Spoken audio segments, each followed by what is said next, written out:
Hi friends, எல்லோரும் எப்படி இருக்கீங்க? நல்லா இருப்பீங்க. பேசும் கிரகங்களிலிருந்து உங்கள் நித்யா ராஜேந்திரன்.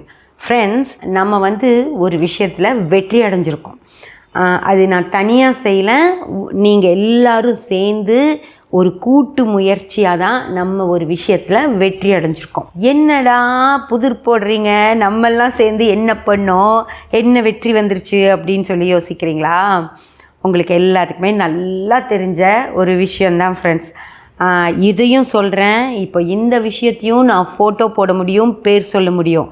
ஆனால் நான் ஃபோட்டோவை போட்டாலோ இல்லை பேர் சொன்னாலோ என்ன கேட்குறாங்கன்னா, நான் அவங்கள அடையாளப்படுத்துறதுக்காக தான் பேரும் ஃபோட்டோவும் போடுறேன். ஆனால் அவங்க என்ன கேட்குறாங்க, எங்களை வச்சு நீ மேலே வர பார்க்குறியா அப்படின்னு கேட்குறாங்க. உங்களையெல்லாம் வச்சு நான் மேலே வர வேண்டிய அவசியமே எனக்கு கிடையாது. என்னோடய சொந்த கருத்துக்களை வச்சே நான் மேலே வந்துக்குவேன். இதுவும் அந்த மாதிரி என்னோடய சொந்த கருத்து தான். நான் ஒரு விஷயத்தை செய்யாதீங்க அப்படின்னு சொல்லி அந்த விஷயத்தை நீங்கள் செஞ்சு எனக்கு வெற்றியை கொடுத்துருக்கீங்க. புரிஞ்சுதா? அதனால தான் நான் சொன்னேன், நான் சொன்னதை நீங்கள் செஞ்சு எனக்கு வெற்றியை தேடி கொடுத்துருக்கீங்க. என்னன்னு சொல்லி பார்க்கலாமா? ஃப்ரெண்ட்ஸ், அந்த தாமாவை உங்களுக்கு தெரியும், ஓகேங்களா? நான் தான் பேர் சொல்லக்கூடாதுல்ல, அதனால் நான் பேர் சொல்லலை. அது தாமா. அந்த தாமா என்ன பண்ணியிருக்கு அப்படின்னா, அதாவது நம்ம அவங்கள பற்றின வீடியோஸ் எல்லாம் போட்டதுனால அவங்க தப்பாக பேசுகிறாங்க எங்களை அப்படின்னாங்க. அதுக்கப்புறம் இன்னும் சில விஷயங்கள்லாம் சொன்னாங்க. என்ன வேணால் சொல்லிக்கிட்டோம், அதை பற்றி நமக்கு பிரச்சனை இல்லை. ஆனால் அதாவது இப்போ சமீபமாக ஒரு வீடியோ போட்டிருந்தாங்க ஃப்ரெண்ட்ஸ். அதை நம்ம வியூவர் தான், ஒரு சப்ஸ்கிரைபரு வியூவரு, என்னை விட அவங்க பெரியவங்க. அவங்க எனக்கு அது எடுத்து அனுப்பியிருந்தாங்க. எனக்கு பார்க்க நேரமே இல்லை. அவங்க தான் அதை எடுத்து அனுப்பி, பாருமா என்ன நடந்திருக்கு உனக்கு அப்படின்னு சொல்லி சொன்னாங்க. அந்த பதிவு பார்த்துட்டு நான் கூப்பிட்டு தேங்க்ஸ் கூட சொல்லிட்டேன். என்ன நடந்தது அப்படின்னா, ஒரு பதிவு போட்டிருக்காங்க. அந்த பதிவில் என்ன போட்டிருக்காங்க அப்படின்னா, நான் நிறைய பரிகாரமெல்லாம் சொல்கிறேன், நான் போஸ்டெல்லாம் போட்டிருக்கேன், எப்படியெல்லாம் நடக்குது பார்த்தீங்களா அப்படின்னு சொல்லி பந்தாவை சொல்லிவிட்டு, அப்புறம் என்ன சொல்லியிருக்காங்க, நீங்கள் கமெண்ட்ஸில் எந்த யூனிவர்சிட்டியில் படிச்சிங்க, இது எந்த யூனிவர்சிட்டியில் சொல்லியிருக்கு, எந்த யூனிவர்சிட்டியில் படிச்சிங்கன்னு மாற்றி என்னை கேள்வி கேட்குறீங்க அப்படின்னு சொல்லியிருக்காங்க ஃப்ரெண்ட்ஸ். அது என்ன அப்படின்னு உங்களுக்கு தெரியும் இல்லையா? நம்ம அந்த பதிவில் போட்டு கேட்டதே அதுதான். இதையெல்லாம், இந்த பரிகாரமெல்லாம் சொல்கிறீங்களே, அது எந்த யூனிவர்சிட்டியில் படிச்சிங்க அப்படின்னு சொல்லி தான் நான் கேள்வியே கேட்டிருந்தேன். அந்த கேள்வி எல்லாரும் கேட்டிருக்கீங்க. சந்தோஷமாக இருக்குது, எனக்கு ரொம்ப ரொம்ப சந்தோஷமாக இருக்குது. ஒரு விஷயம் தப்பு நடக்குது அப்படின்னா ஒருத்தரோட கேள்வி அதை சரி பண்ணவே பண்ணாது. 4 பேர் சேர்ந்து கேட்கும்போது தான் அந்த விஷயம் மாறும். இதை நம்ம சப்ஸ்கிரைபர், நம்ம வியூவர் ஒருத்தர் கேட்டிருந்தார். அவர் ஜென்ஸ், அவர் பேர் எனக்கு இப்போ மறந்துருச்சு. அவர் கேட்டிருந்தார், ஏம்மா நீங்கள் வீடியோ மட்டும்தானே போடுறீங்க, இதுக்கு என்ன பண்ண போகிறீங்க அப்படின்னு கேட்டார். நான் கேட்குறேன், நான் வீடியோ போட்டேன், என்னால் முடிஞ்சது மக்கள் ஏமாறக்கூடாது அப்படின்னு சொல்லி நான் பதிவை போட்டுட்டேன். அப்போது என்னால் அவ்வளோதானே செய்ய முடியும். நான் வேறு என்ன செய்யட்டும்? நீங்கள் எல்லோரும் சேர்ந்து ஏதாவது ஒரு கூட்டு முயற்சி எடுத்தீங்கன்னா கூட நான் நம்ம வியூவர்ஸ், சப்ஸ்கிரைபர்ஸ் எல்லாம் இந்த கூட்டு முயற்சிக்கு உதவி பண்ணுங்க அப்படின்னு கூட சொல்லலாம். நான் சொல்ல வேண்டியது என் கடமை. அதுக்கு மேலே நீங்கள் என்னெல்லாம் முடிவெடுக்கிறீங்களோ அதுக்கு நான் உடன்படுவேன் அப்படின்ற மாதிரி ஒரு விஷயத்தை தான் நான் இன்றைக்கி சொல்கிறேன். அப்போது அவர் இது கேட்டிருந்தார், நீங்கள் வீடியோ மட்டும் போட்டால் எப்படிமான்னு. சார், நான் உங்களுக்கு தான் இதுக்கு பதில் சொல்லணும். வீடியோ நான் போட்டேன், அந்த வீடியோவில் நான் ஒரு கேள்வி கேட்டேன். அந்த கேள்வியை எல்லாரும் இன்றைக்கி அவங்க சேனல்லையே போய் கேட்டிருக்காங்க. புரிஞ்சதுங்களா? என் சகோதரிகள் எனக்கு ஒரு ஃபேவரும் பண்ணியிருக்காங்க. அதே போல் இந்த சமுதாயத்துக்கு நல்ல விஷயங்களை சொல்லணும், அது அவங்க கடமைன்னு புரிஞ்சுதான் அவங்க அந்த கேள்விகளையும் கேட்டிருக்காங்க. அவங்களே ஒத்துக்கிறாங்க. அந்த வீடியோ போடுறவங்களே, நீங்கள் கேள்வி கேட்குறீங்க, எங்கிட்ட இந்த கேள்வியெல்லாம் கேட்காதீங்க, உங்ககிட்ட நான் பதில் சொல்லணும்னு அவசியம் இல்லை அப்படின்றாங்க. பதில் சொல்லணும்னு அவசியம் இல்லையா? நீங்கள் அத்தனை பேர் நம்மளை ஃபாலோ பண்ணுறாங்க அப்படின்னா அவங்க கேட்குற கேள்விகளுக்கு நம்ம பதில் சொல்லணும். இதில் முக்கியமான ஒரு விஷயம் நான் சொல்லிடுறேன். நீங்கள் கேட்குற எல்லா கேள்விக்கும் நான் என்னை பொறுத்து சொல்கிறேன், பதில் சொல்லணுன்றது தான் என்னோடய ஐடியா. ஆனால் தயவு செஞ்சு தங்கிலீஷில் கேட்காதீங்க. நீங்கள் தங்கிலீஷில், அதாவது இங்கிலீஷில் தமிழ் இது அடிக்கிறீங்க, டைப் அடிக்கிறீங்க, தமிழில் கேட்குறீங்க, அம்மா என்ன பண்ணலாம் அப்படிங்கிறத AMMA அப்படின்னு போட்டு இங்கிலீஷில் தமிழில் அடிக்கிறீங்க. அதில் நிறைய பேர் சிலருக்கு கொஞ்சம் புரியும், நிறைய பேர்த்தது நீங்கள் மனசில் ஒரு இது நினச்சிட்டு அதுக்கு ஸ்பெல்லிங் அடிக்கும்போது அது வேறு மாதிரி அந்த ஸ்பெல்லிங் மாறிடுது. அதை வச்சு என்னால் அதை படித்து புரிஞ்சிக்கவே முடியல. எனக்கு இங்கிலீஷ் நாலேஜ் அவ்வளோ கிடையாது. எனக்கு தமிழில் போட்டிங்களா ரொம்ப பிரச்சனையே இல்லை, இங்கிலீஷில் போட்டிங்களா அதை விட பிரச்சனையே இல்லை. நம்ம ஆஃபீஸில் இருக்கிற பொண்ணுகள்லாம் எல்லாம் இங்கிலீஷ் படிச்சிருக்காங்க. எனக்கும் கொஞ்சம் இங்கிலீஷாக படிக்க தெரியும்.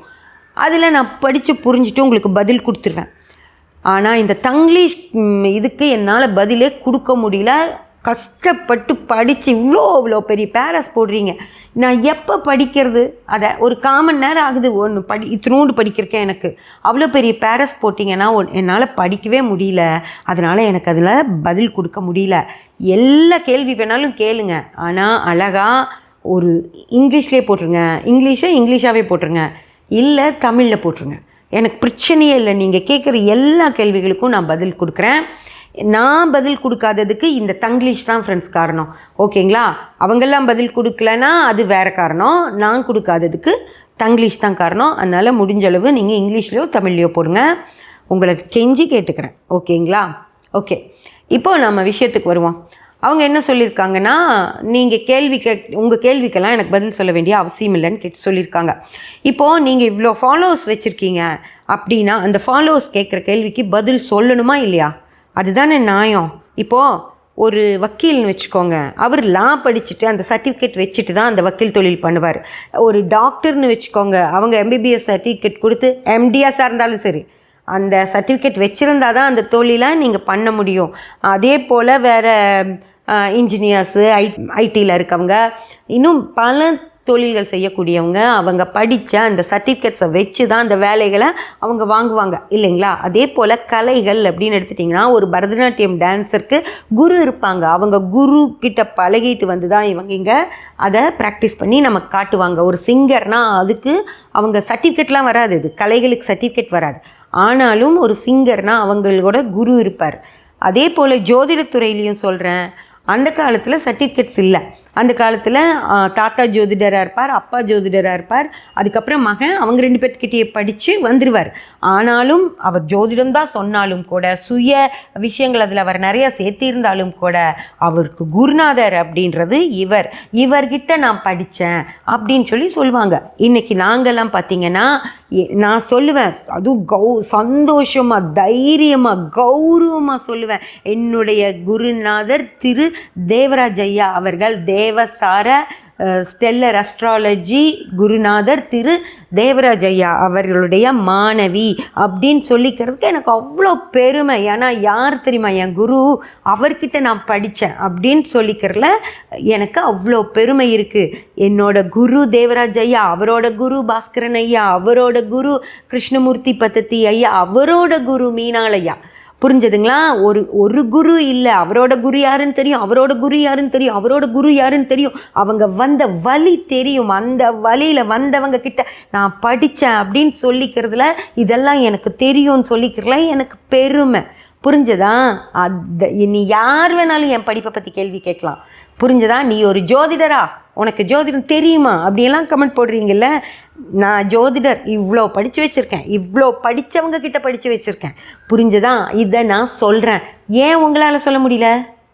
உங்களுக்கு சொல்ல வேண்டிய அவசியம் இல்லைன்றீங்க. என்ன அவசியம் இல்லை? நீங்கள் என்ன வேணால் வளருவீங்க, அதை எல்லோரும் வாய மூடிட்டு கேட்கணுமா? உங்ககிட்ட வந்து கேள்வி கேட்கக்கூடாதா நீங்கள் இது எங்கே படிச்சிங்கன்னு சொல்லி? ஏன் சொல்ல முடியலன்னு நான் சொல்லட்டா? அப்படி ஒன்று கிடையவே கிடையாது. எந்த புக்கில் எழுதியிருக்கு இந்த பரிகார விஷயங்கள்? சொல்லுங்க பார்க்கலாம். அதுக்கு யார் குரு சொல்லுங்கள். இல்லை இந்த பரிகாரமெல்லாம் உங்களுக்கு சொல்லி கொடுத்த குரு ஒருத்தர் இருக்காருன்னு சொல்லுங்க பார்க்கலாம். உங்களுக்கு சொல்ல வேண்டிய அவசியம் இல்லை அப்படின்றீங்க. இதுக்கு ஜைஞ்சக்குங்க கொஞ்சம். அக்கா நீங்கள் சொல்ல தேவையில்லை, கேட்குறவங்களுக்கெல்லாம் பதில் சொல்லணும்னு அவசியம் இல்லை. இல்லாத புல்லாதது எல்லாம் சொல்லி கொடுத்துட்ருக்காங்க, அதை காது கொடுத்து உட்காந்து கேட்டுட்டு அதை போய் செஞ்சுக்கிட்டு இருக்கிறீங்க. உங்களுக்கு புத்திசாலித்தனம் பத்தலை, மிச்சம் இருக்கவங்க கேட்குறாங்க, இது எந்த யூனிவர்சிட்டியில் நீ படித்தேன்னு, அவங்களுக்கு மரியாதை கொடுக்க மாட்டீங்க. ஒன்றுமே தெரியாமல் வளர்கிறவங்களுக்கு எல்லாம் ஃபுல் சப்போர்ட் கொடுத்துட்டு அவங்க சொல்கிறதையெல்லாம் செஞ்சுக்கிட்டு திரியிறீங்க. என்ன வரும் உங்களுக்கு? ஒன்றுமே வராது. ஒன்றுமே ஒன்றுமே வராது. புரிஞ்சுதா? அவங்க போடுற போஸ்ட்டில் எனக்கு இது நடந்தது, எனக்கு அது நடந்ததுன்னு சொல்கிறாங்க அப்படின்னா உண்மையிலுமே அவங்களுக்கு நடந்திருந்ததுன்னா அவங்க கிரகநிலையை அவங்களுக்கு அதை நடத்தி கொடுத்துருக்கோம். இல்லையா பொய்யா போஸ்ட் போட்டுக்கிட்டு இருக்காங்கன்னு அர்த்தம். புரிஞ்சுதா? இதுக்கு பதில் சொல்கிறதுனா நேராக என் பேர் சொல்லியே பதில் சொல்லலாம், ஒரு பயமும் இல்லை. ஏன்னா பித்தலாட்டம் பண்ணுறவங்க நேரடியாக பதில் சொல்லவே முடியாது. புரிஞ்சதா? நீங்கள் எங்கே படிச்சீங்க, நீங்கள் எங்கே பழகுனீங்க, நீங்கள் அதை எப்படி செஞ்சு பார்த்தீங்க அப்படிங்கிறத தைரியம் இருந்தால் சொல்லணும். ஓகேங்களா? அதை விட்டுட்டு நீங்கள் கேட்டால் நான் சொல்ல மாட்டேன், எல்லாத்தையும் டெலீட் பண்ணிவிடுவேன் அப்படின்னா எவ்வளோ பேர்த்த டெலீட் பண்ணுவீங்க? எவ்வளோ பேர்த்த டெலீட் பண்ணுவீங்க? இன்றைக்கி 4 பேர் கேட்பான், நாளைக்கு 4 பேர் கேட்பான், நாளானிக்கு 4 பேர் கேட்பான், எல்லாத்தையும் டெலீட் பண்ணிகிட்டே போயிடுவீங்களா? டெலீட் பண்ணுறது ஒரு வேலையா? கேட்குறவனுக்கு பதில் சொல்லணும், அதுதான் நேர்மை. டெலீட் பண்ணுறது தான் நேர்மையா? என்ன வேணாலும் சொல்வீங்க.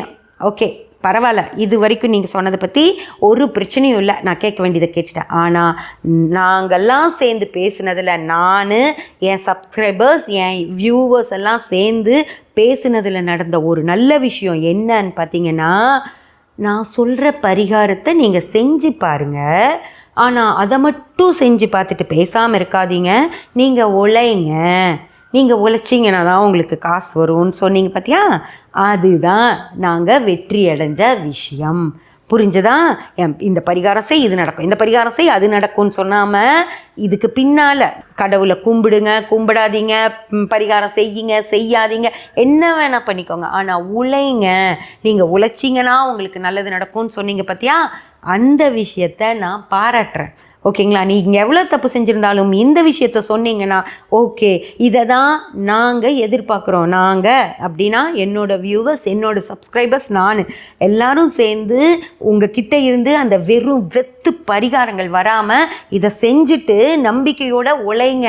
அப்போது உங்களுக்கு என்ன நீங்கள் நினைக்கிறீங்களோ அது கடவுள் கொடுப்பார் அப்படின்னு சொல்கிறீங்க இல்லையா? இதுதான் வேணும்னு நாங்கள் நினச்சோம். இது மாதிரி நீங்கள் சொல்லிகிட்டு இருந்தால் நாங்கள் ஒன்றுமே உங்களை சொல்ல போகிறதில்ல. கஷ்டப்படுங்க, உழைங்க அப்படின்னு நீங்கள் சொன்னீங்கன்னா உங்களை நாங்கள் ஒன்றுமே சொல்ல மாட்டோம். புரியுதா? ஆனால் வெட்டியாக பரிகாரம் பண்ணு, அதை பண்ணு, இதை பண்ணு, அதை விட செங்கலை கொண்டு போய் வீடு கட்டணும்னா செங்கல்ல என்னமோ எழுதணுமா, எழுதி கோயிலுக்கு எடுத்துகிட்டு போய் அதை ஒளிச்சு வைக்கணுமாம்மா. ஏம்மா, நீங்கள் ஒளிச்சு வச்சா தெய்வத்துக்கு கண்ணுக்கு தெரியாதா? அது எதுக்கு ஒளிச்சு வைக்கணும்? ஒரு பரிகாரம் பண்ணிங்கன்னா அது கடவுளுக்கு தெரிஞ்சு தானே பண்ணணும். அது எதுக்கு கொண்டு போய் மரத்துக்கு பின்னாடியோ எங்கேயாவது குப்பை இருக்க மாதிரி மறைச்சி வச்சுட்டு வாங்கன்றீங்க? இது ஒரு பரிகாரமா? கடவுளுக்கு நீங்கள் இந்த உலகத்தில் கடவுளுக்கு தெரியாமல் எதையாவது ஒழிக்க முடியுமா? ஒழிச்சிட்டு வாங்கன்றீங்க. தயவு செஞ்சு இந்த மாதிரி இத்து போன வெட்டி பரிகாரங்களை சொல்லாமல் நீங்கள் உழைங்க அப்படின்னு சொன்னீங்கல்ல நம்பிக்கையோட, அந்த மாதிரி சொல்லுங்கள். உங்களை நாங்கள் ஒன்றுமே சொல்ல போகிறது கிடையாது. திருந்தணுங்கிறது தான் எங்களை ஆசையோ தவிர நீங்கள் வாழக்கூடாதுன்றது இல்லை. திருந்தி நல்லபடியாக வாழுங்க. ரொம்ப ரொம்ப சந்தோஷம் ஃப்ரெண்ட்ஸ். எனக்கு ரொம்ப ரொம்ப சந்தோஷம் என் சகோதரிகள் இந்த கேள்வியை கேட்டதுக்கு. புரிஞ்சதா? இவங்க மட்டும் இல்லை, இன்னும் இந்த மாதிரி இருக்கிற நிறைய பேர்த்த நீங்கள் இந்த கேள்வி கேட்பீங்க, அவங்களும் ஒரு நாள் உழைங்க அப்படின்னு சொல்லணும் அப்படிங்கிறது தான் என்னோடய ஆசை. நீங்கள் போய் கேள்வி கேளுங்க. நம்மளோட வியூவர்ஸும் நம்மளோட சப்ஸ்கிரைபர்ஸும் உங்களுக்கு என்ன பிரச்சனை வந்தாலும் உங்களுக்கு சப்போர்ட்டாக இருப்பாங்க ஃப்ரெண்ட்ஸ். ஓகேங்களா?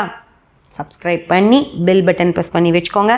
அப்போ தான் நான் போடுற எல்லா பதிவுகளும் உங்களுக்கு கிடைக்கும். லைக் பண்ணி, ஷேர் பண்ணி, கமெண்ட் பண்ணிங்கன்னா எனக்கு சப்போர்ட்டிவாக இருக்கும். Thank you friends.